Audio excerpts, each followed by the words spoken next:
तरमीमी bill 2024 लाया गया है, यह वक्फ की हिफाजत के लिए नहीं है बल्कि वक्फ को तबाह और बर्बाद करने के लिए। अमेंडमेंट बिल जो के विरोध में हमने बांधे हैं।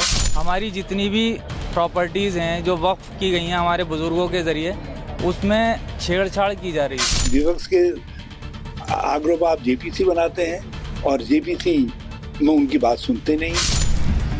आज ईद का त्योहार है, मुस्लिमों के लिए खुशियों का त्योहार। रोजे रखने वाले मुस्लिम आज के दिन सिवई की मिठास से भाईचारे का संदेश देते हैं, लेकिन इस त्योहार को सियासतदानों की नजर लग गई है। मस्जिद और कब्रिस्तान के नाम पर मुस्लिमों की आंखों पर डर की पट्टी बांध दी गई है। विपक्षी दल अपने फायदे के लिए all India Muslim personal law board को मोहरे की तरह इस्तेमाल कर रहा है। मुल्क भर में मुसलमानों के वक्फ की बेशुमार अमलाक हैं। मस्जिदें वक्फ हैं, मदरसे वक्फ हैं, कब्रिस्तान वक्फ हैं, ईदगाहें वक्फ हैं, ये सब वक्फ में शामिल हैं। वक्फ को नुकसान पहुंचने का मतलब ये है कि इन सब चीज़ों को नुकसान पहुंचेगा। इस वक्त जो वक्फ तरमीमी बिल 2024 लाया गया है, यह वक्फ की हिफाजत के लिए नहीं है बल्कि वक्फ को तबाह और बर्बाद करने के लिए, और ये इम्तियाज़ पर मबनी कानून है। जो सहूलतें हमारे हिंदू भाइयों को उनके धार्मिक स्थलों और मजहबी कामों के लिए है, सिख भाइयों को है, मुसलमानों को उससे महरूम करने की कोशिश की जा रही है। भारत का मुसलमान हर साल ईद पर भाईचारे का संदेश देता था, गंगा जमुनी तहजीब की बात करता था, लेकिन इंडी गठबंधन ने all India Muslim personal law board को आगे करके डर वाली राजनीति शुरू की तो मुस्लिम समाज भी अपने उलेमाओं की जुबान बोलने लगा। अमेंडमेंट बिल जो के विरोध में हमने बांधे हैं, जो कानून के साथ छेड़छाड़ करी जा रही है। हमारी जितनी भी प्रॉपर्टीज़ हैं जो वक्फ की गई हैं हमारे बुजुर्गों के ज़रिए, उसमें छेड़छाड़ की जा रही है। बस इसी के लिए विरोध कर रहे हैं कि उसमें छेड़छाड़ ना करें। ये अमेंडमेंट बिल वापस हो जाता वक्त का तो वो ज्यादा अच्छा गिफ्ट होता मुसलमानों के लिए। बाकी ये भी हम कबूल करते हैं, उन्होंने कहीं तो शुरुआत की।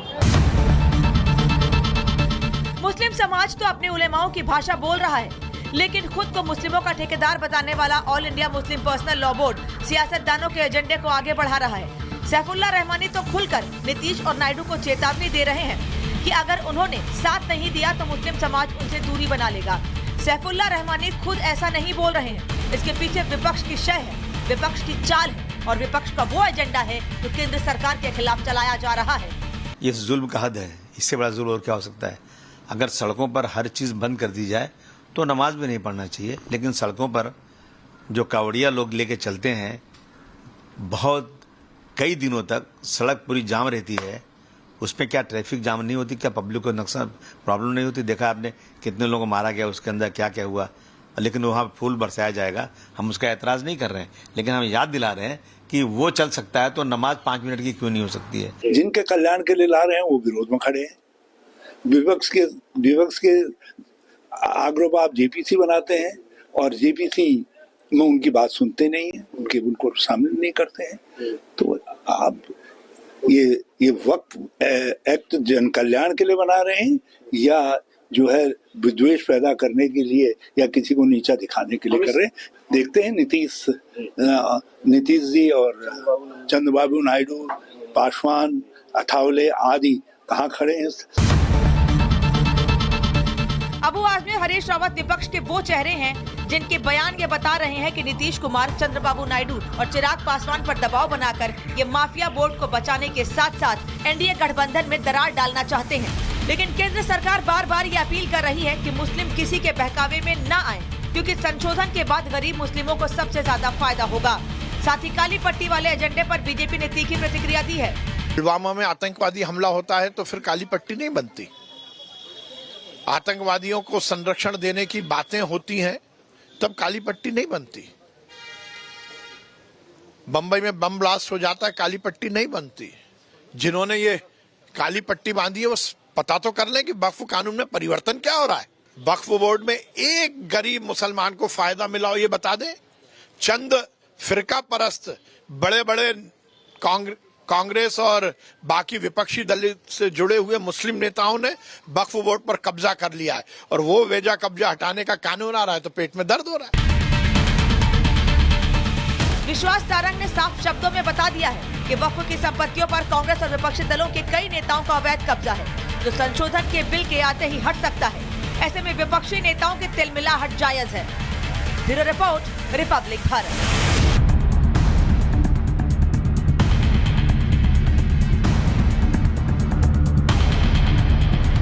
वक्फ तरमीमी बिल 2024 लाया गया है। यह वक्फ की हिफाजत के लिए नहीं है, बल्कि वक्फ को तबाह और बर्बाद करने के लिए। अमेंडमेंट बिल के विरोध में हमने बांधे हैं।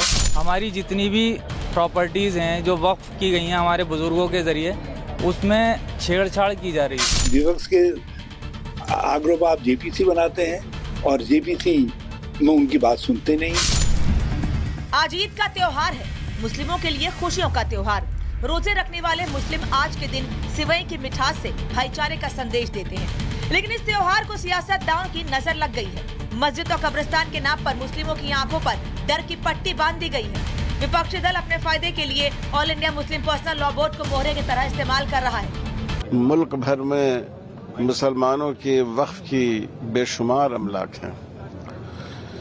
मस्जिदें वक्फ हैं, मदरसे वक्फ हैं, कब्रिस्तान वक्फ हैं, ईदगाहें वक्फ हैं, यह सब वक्फ में शामिल हैं।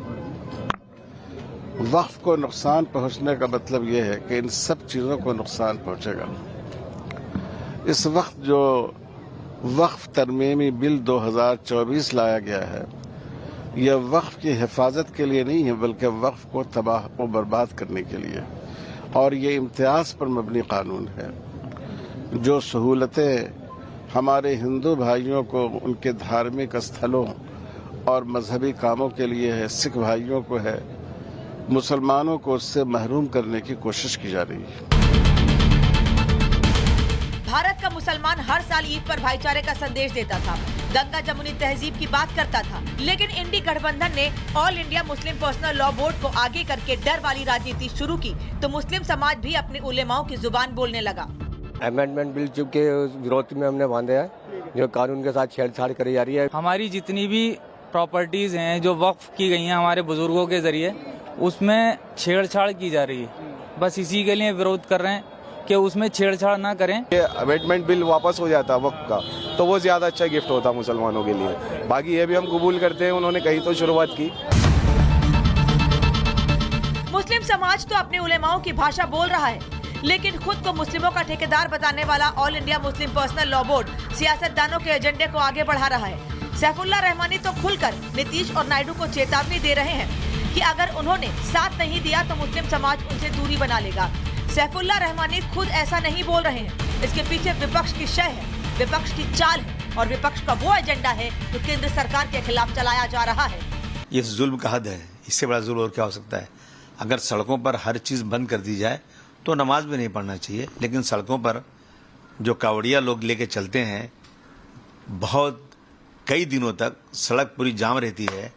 उसमें क्या ट्रैफिक जाम नहीं होती, क्या पब्लिक को नुकसान प्रॉब्लम नहीं होती? देखा आपने कितने लोगों को मारा गया, उसके अंदर क्या क्या हुआ। लेकिन वहाँ फूल बरसाया जाएगा, हम उसका एतराज़ नहीं कर रहे हैं, लेकिन हम याद दिला रहे हैं कि वो चल सकता है तो नमाज 5 मिनट की क्यों नहीं हो सकती है। जिनके कल्याण के लिए ला रहे हैं वो विरोध में खड़े हैं।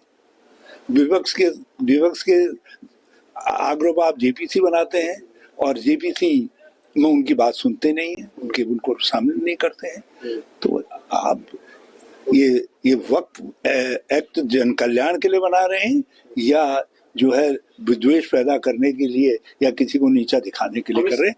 देखते हैं नीतीश जी और चंद्रबाबू नायडू, पासवान, अठावले आदि कहाँ खड़े हैं। अबू आजमी हरीश रावत विपक्ष के वो चेहरे हैं जिनके बयान ये बता रहे हैं कि नीतीश कुमार, चंद्रबाबू नायडू और चिराग पासवान पर दबाव बनाकर ये माफिया बोर्ड को बचाने के साथ साथ एनडीए गठबंधन में दरार डालना चाहते हैं। लेकिन केंद्र सरकार बार बार ये अपील कर रही है कि मुस्लिम किसी के बहकावे में न आए, क्योंकि संशोधन के बाद गरीब मुस्लिमों को सबसे ज्यादा फायदा होगा। साथ ही काली पट्टी वाले एजेंडे पर बीजेपी ने तीखी प्रतिक्रिया दी है। पुलवामा में आतंकवादी हमला होता है तो फिर काली पट्टी नहीं बनती। आतंकवादियों को संरक्षण देने की बातें होती हैं तब काली पट्टी नहीं बनती। बंबई में बम ब्लास्ट हो जाता है, काली पट्टी नहीं बनती। जिन्होंने ये काली पट्टी बांधी है वो पता तो कर लें कि वक्फ कानून में परिवर्तन क्या हो रहा है। वक्फ बोर्ड में एक गरीब मुसलमान को फायदा मिला हो ये बता दें। चंद फिरका परस्त बड़े बड़े कांग्रेस और बाकी विपक्षी दल से जुड़े हुए मुस्लिम नेताओं ने वक्फ बोर्ड पर कब्जा कर लिया है और वो वेजा कब्जा हटाने का कानून आ रहा है तो पेट में दर्द हो रहा है। विश्वास सारंग ने साफ शब्दों में बता दिया है कि वक्फ की संपत्तियों पर कांग्रेस और विपक्षी दलों के कई नेताओं का अवैध कब्जा है जो संशोधन के बिल के आते ही हट सकता है। ऐसे में विपक्षी नेताओं की तिलमिलाहट जायज है। Bureau report, republic Bharat.